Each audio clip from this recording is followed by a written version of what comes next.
Hoje é sábado, dia 6 de março de 2021. Estamos introduzindo a lição número 11 do nosso trimestre, cujo tema será Amor em Ação. Você está no canal Eu Estudo a Lição com o pastor Samuel Cabilo.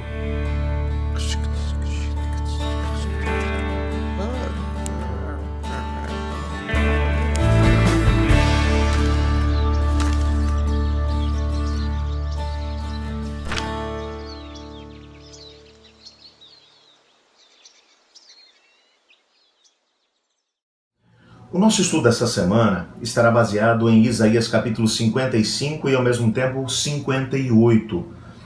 Nós não podemos compreender a mensagem desses dois capítulos sem levarmos em consideração o que estudamos na semana passada. Nós vimos que o Senhor Deus, para poder salvar a nação de Israel e ao mesmo tempo todo o mundo, enviou o seu servo sofredor. O seu servo que veio para poder assumir sobre si a culpa pelos pecados não apenas da nação de Israel, mas também de todo o mundo, e através do seu sacrifício, levando o peso dos pecados como um cordeiro mudo levado ao matadouro, para que através desse gesto ele tivesse a possibilidade de poder salvar absolutamente todos aqueles que crescem no seu nome e no seu sacrifício. O Novo Testamento vai identificar esse servo sofredor como ninguém menos do que o próprio Cristo, Jesus Cristo da cidade de Nazaré. Ele que, sendo Deus, veio, assumiu a forma de servo, misturou a sua essência divina com a sua divindade, assumiu a culpa dos pecados de Adão, bem como de todas as pessoas a partir daquele momento, até a última pessoa a viver sobre o planeta Terra. Na cruz, todo o peso do pecado foi colocado sobre ele, e quando ele disse está consumado, ele pagou o preço exigido pela transgressão da humanidade. E assim abriu a possibilidade para que pudéssemos fazer novas escolhas. Algumas pessoas olham para a salvação no Antigo Testamento e dizem que a salvação no Antigo Testamento era pelas obras. Então você tinha que guardar os mandamentos de Deus, você tinha que obedecer a Deus, tudo que você tinha que fazer era para ser salvo. Como essa proposta de Deus não funcionou, porque Israel não conseguiu obedecer, então o Senhor Deus estabeleceu uma nova aliança. Uma aliança onde agora a salvação é pela graça, não mais pelas obras. Mas, na verdade, quando olhamos tanto para o Antigo quanto para o Novo Testamento, a salvação nunca foi pelas obras. Aliás, quando olhamos para o livro de Gênesis, por exemplo, Gênesis capítulo 15, falando sobre Abrão, o pai da nação de Israel. O texto diz, e Abrão creu na promessa do Senhor, e isso lhe foi imputado como justiça. Abraão, na verdade, foi salvo pela graça, e não pelas obras da lei. A mesma coisa vai acontecer no contexto de Israel. E de maneira muito especial, esses dois capítulos, o capítulo 55 e o capítulo 58, vão mostrar qual a relação entre a lei e as obras. Qual a relação entre a salvação e uma vida transformada pelo Espírito Santo e guiada por ele. O que se cria no contexto do Antigo Testamento era a mesma crença do Novo Testamento. Houve algumas pessoas que acabaram desvirtuando aquilo que era a vontade de Deus no decorrer do caminho. Mas isso não faz com que o plano de Deus tenha sido modificado. Quando olhamos para o Novo Testamento, que vai explicar um pouco mais os princípios que encontramos lá no Antigo Testamento, o que descobrimos é todo o processo de salvação ele é dirigido por Deus. Deus nos atrai com cordas de amor, nos mostra a nossa condição, há um momento do enfrentamento, onde temos a possibilidade de poder olhar para a nossa situação à luz da transgressão do pecado, entendendo que o salário do pecado é a morte. E então nós fazemos a pergunta, o que é que eu posso fazer para me salvar? A resposta que a Bíblia dá é, nada. Ame ao Senhor teu Deus de todo o teu coração, de toda a tua alma e com todas as suas forças, e ame o seu próximo como a si mesmo. É o que vai aparecer lá no Pentateuco. No Antigo Testamento já o processo para a salvação passava por amor a Deus sobre todas as coisas e amor ao próximo.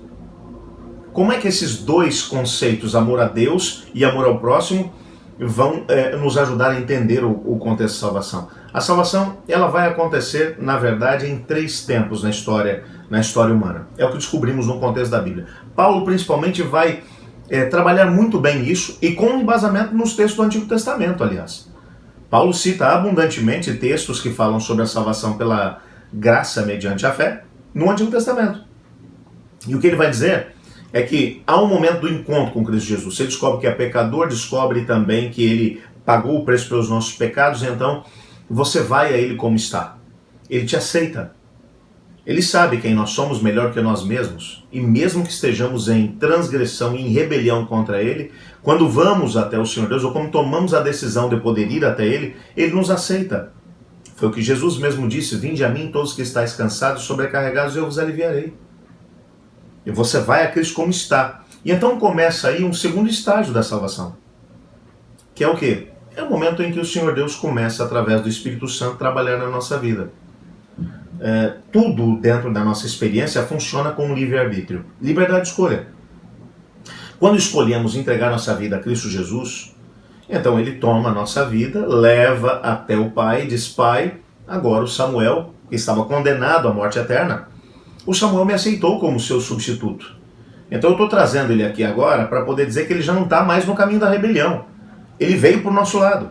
Só que, Pai, tem muito trabalho para poder fazer na vida dele, porque a rebelião mudou a sua genética, mudou a sua tendência. Ele tem tendência para o mal, ele tem fraquezas de caráter. Então, eu preciso, Pai, que primeiro o Senhor o reconheça como filho, e depois que a gente comece um trabalho na vida dele para que ele seja transformado à nossa imagem e semelhança. Nesse momento, então, o Pai me adota como filho. Quando eu me entrego a Cristo Jesus, ele não apenas me aceita, ele me perdoa, mas ele me adota agora como filho. Adão e Eva pediram a emancipação, deixaram de ser filhos de Deus, passaram a ser criaturas de Deus. Mas o filho, aquele que tem responsabilidade com o pai, aquele que deixa que os princípios do pai sejam evidenciados na sua vida, Adão e Eva romperam com isso tudo. Mas agora, através de Cristo Jesus, nós recebemos de novo a adoção como filhos. Então, no momento que nos entregamos a Jesus, o Pai nos adota como filhos. Mas não termina aí. O Pai olha para o Espírito Santo e diz: mora dentro de Samuel agora. Samuel agora é tua morada. O Espírito Santo vem. Meu coração cheio de desejos pecaminosos, cheio de atitudes pecaminosas, hábitos arraigados que me levavam por caminhos da rebelião, o Espírito de Deus começa a trabalhar. Esse é um processo que tem começo e que só vai terminar por ocasião do retorno de Jesus. Até lá, ele vai pegando nossas fraquezas de caráter, ele vai mudando, ele vai transformando. É exatamente aqui que, depois de ter sido salvo pela graça de Cristo Jesus, eu começo um processo de olhar à minha volta e perceber que outros estão sofrendo longe de Cristo como eu estava. Então, quando eu amo a Deus sobre todas as coisas, eu começo agora também a demonstrar esse mesmo amor que está dentro de mim, porque o Espírito de Deus veio para dentro do meu coração, escreveu a lei de Deus no meu coração, que é uma lei de amor, e eu passo a amar a Deus sobre todas as coisas. Eu começo a amar o meu próximo como a mim mesmo. E eu começo a me preocupar com eles. A maior evidência de que uma pessoa passou pela experiência de entrega a Cristo Jesus, passou pela experiência da salvação pela graça mediante a fé, é o fato dela poder demonstrar isso amando o seu próximo. E ao mesmo tempo, obedecendo os mandamentos de Deus. É isso que Jesus disse quando ele disse: você me ama, guarde os meus mandamentos. E João, quando vai falar sobre isso, ele diz: aquele que diz que o ama, mas não guarda os seus mandamentos, é mentiroso e nele não está a verdade. Por quê? Porque quando eu amo a Cristo, me entrego a ele, o Pai me adota, o Espírito Santo de Deus passa a viver dentro do meu coração, eu vou demonstrar isso guardando os mandamentos de Deus. E nos mandamentos de Deus você tem os primeiros 4 mandamentos que dizem respeito ao amor a Deus sobre todas as coisas, e os outros 6 mandamentos que dizem respeito ao amor ao próximo como a nós mesmos. Então, uma das evidências de que nós fomos salvos é quando nós começamos a nos preocupar com o nosso semelhante. O texto que serve como base para o nosso estudo dessa semana, que é Isaías 58, verso 10, está falando exatamente sobre isso. Sobre a reverberação da salvação na vida daquele que foi salvo. Olha o que o texto diz: se abrirem o seu coração aos famintos e socorrerem os aflitos, então a luz de vocês nascerá nas trevas, e a escuridão em que vocês se encontram será como a luz do meio-dia. Ele não está falando de ajudar os famintos, os que sofrem, para poder ser salvos. Não, Isaías 58 é o desdobramento de Isaías 55. Você vai a Cristo, você tem uma experiência com Ele, você compra sem dinheiro. Nós vamos falar sobre isso amanhã. A salvação que é de graça. E então haverá uma consequência natural disso. Você vai demonstrar tudo isso agindo em favor do seu próximo e ao mesmo tempo em consonância com Deus, que é o nosso Criador. Nessa semana vamos ter a possibilidade de poder entender como esse processo acontece. Eu estava falando sobre os 3 estágios da salvação. O último estágio será quando Jesus voltar. Então ele vai mexer com a nossa genética de novo e seremos como ele nos criou, sem a tendência de poder andar pelos caminhos de rebelião. Aí então aquilo que é mortal será revestido de imortalidade e a nossa natureza deixará de ser uma natureza corrompida, maculada pelo pecado e com tendência para o mal. Até lá, enquanto nos entregamos a Cristo Jesus e não passamos pelo processo da glorificação, nós estamos no meio do caminho, deixando que o Espírito de Deus vá nos transformando de dentro para fora. Vamos ver como é que isso acontece na prática através desses 2 capítulos, capítulo 55 e capítulo 58 de Isaías, no decorrer de toda essa semana. Vai valer a pena continuar com a gente, tá bem? Vamos orar? Obrigado, Senhor, porque a salvação é um presente que o Senhor nos dá. Ajuda-nos a entendermos como é que ela opera na nossa vida nessa semana, pois em nome de Jesus que oramos. Amém.